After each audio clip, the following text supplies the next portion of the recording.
a System 80A Ice Fever MPU that came in with the whole board set, and the bottom line on the whole board set was that the power supply was crocked. So I have rehabbed all of the boards and added a ground point on each of the boards. I'll talk about that later. On this MPU, I have removed the battery that was still on there. It was one of those 3 orange NiCad batteries. I replaced it with a super cap. I replaced the power input filter cap. I've socketed the 5101, and the 5101 on this board was dead, or bad, I shall say. And the last thing I did to the MPU was add the slam switch mod at this location. Soundboard, I recapped it.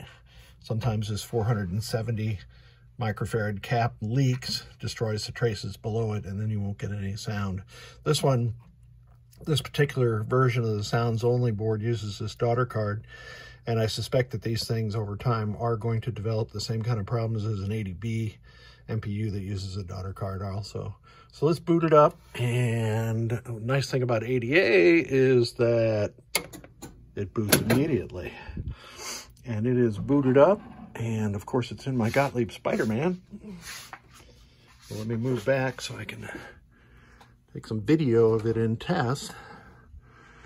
I've got my own, this is before Pinatech started making these, this is my own tester. So I'm going to enter test. I'm going to skip directly to lamp test.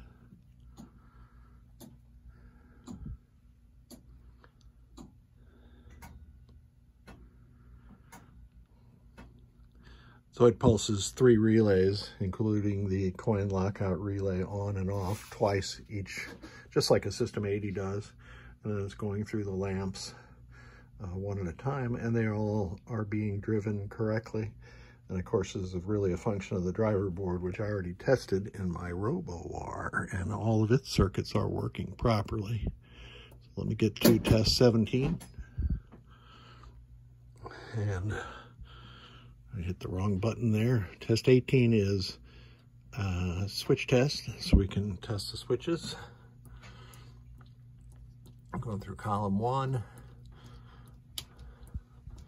and I'll go through row 1. There is a row 7, which is the test button, and I'll press it now, and we'll advance to the next test, which is display test.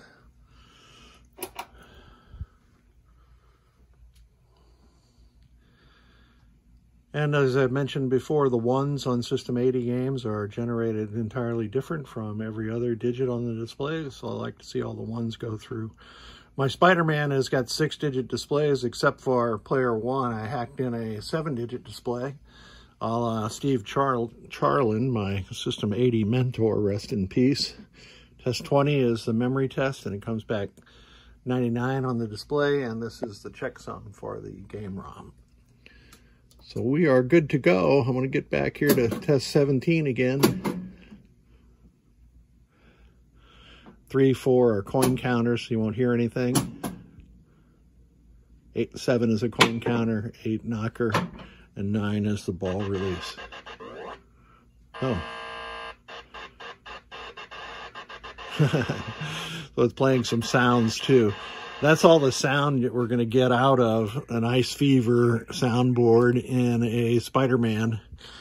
So this board set is good to go. I thank you so much for sending it. I'm going to tack on how you attach the ground wires, and thank you so much.